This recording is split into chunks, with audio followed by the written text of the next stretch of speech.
Howdy everybody, John Rairdin here for the Video Game History Foundation, and you may have seen recently that we posted a massive collection centered around the history of E3. If you haven't seen Phil's video detailing sort of an overview of everything that's in that collection, I highly recommend you check it out. But for me personally, obviously with my interest, the first thing I wanted to find was some Star Fox stuff, and find it I did. So today, we're going to take a look at this. This is a press kit that Nintendo distributed with direct feed capture of various games in development for the Nintendo 64, and one of them is Star Fox. Now, to be clear, this footage has appeared online before, but we're going a bit further with the way we digitize our tapes than your average person is going to go, so I can say very confidently, having watched pretty sure every capture of this tape that is currently online, this is the highest quality version you will have ever seen. I should also note that there isn't any sound in this demo footage, which is honestly kind of weird because like the other demos on this tape do have sound, but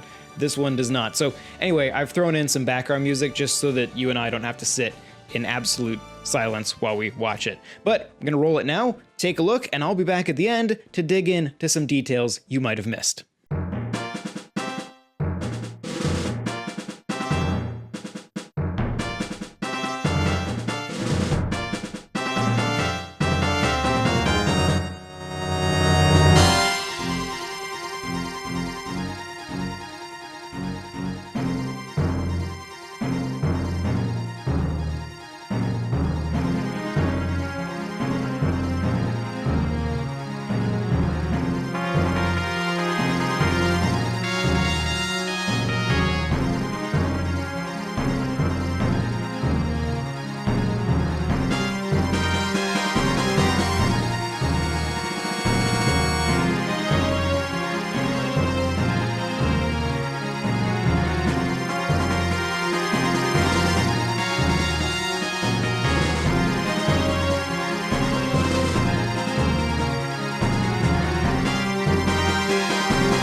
Hey, welcome back. So, the first thing that I noticed when I watched this footage, and this is something that I had seen in lower quality versions as well, is that there's sort of these ghosting artifacts behind the R-Wing and as the buildings move by, and initially I had always assumed that this was just a sort of poor quality capture, either from the person digitizing the tape or maybe at the capture source.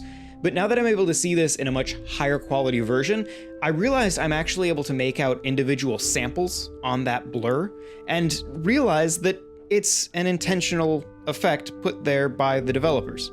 You'll see similar effects to this in different games from this sort of mid to late 90s period. It was an early attempt at motion blur that sort of just sampled multiple frames together, just sort of gradually fading the old ones out. It doesn't look great, but it was the mid-90s and they were doing their best to be cinematic. So it seems like at this point there was an experiment to try doing this for maybe the entirety of Star Fox 64 to add this motion blur to the entire game, which I'm glad they didn't. But it is an interesting experiment, and they did wind up using this effect in the final game, just not for the entire thing. If you ever did the warp tunnels between Meteo and Katina, or Sector X and Sector Z, you would have seen this effect, though they're sort of intentionally using it like artistically. They're sort of warping the end result to get this sort of timey-wimey warpy thingy. But still, it does appear in the final game, just not quite in this context. If we look at the level itself, this is Corneria, the first level of the game, but bears very little resemblance to what is in the final game. At this point in development, the story was that Andros had created some sort of artificial blizzard on Corneria, and that's why it's all covered in snow. This is actually a concept that's sort of pulled from the original Star Fox on Titania, where Andros had messed with the weather control device on that planet and made it snow, and then you had to go down and shoot the weather control device and that fixed it, like it always does. It's a concept that was also later used in Star Fox Assault for Ficina, where you had to go down and mess with a weather control device. That's not really what we're talking about. I should focus on the topic at hand. Anyway, that's why it's snowy. But as we get to the boss here, we see something that I think is very interesting. Now, this boss is in the final game. It's the mission complete boss for Corneria, seemingly just like it is here.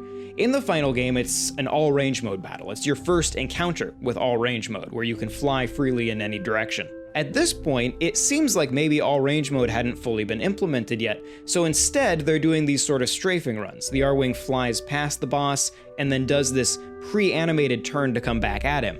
This is also a concept taken from the original Star Fox. It's something they did in exactly one boss fight in that game against the Great Commander on the hard mode route to Venom. The Great Commander is sort of like this big carrier that you would make strafing runs over, and then as you go away, your R-Wing turns and comes back. It was sort of like proto all-range mode, because obviously that game didn't have it. And it seems like at this point they were doing the exact same thing here. Interestingly, this did cause some press at the time to think that you could literally turn and fly backwards through the entire level because of the way this is presented. They thought that this was a player-controlled thing where you would turn and just go backwards the whole way. Obviously, now it's pretty obvious that wasn't how it's working. They're using a thing from Super Nintendo Star Fox to sort of be a placeholder for what would eventually become all-range mode. But that's all I've got for this short clip.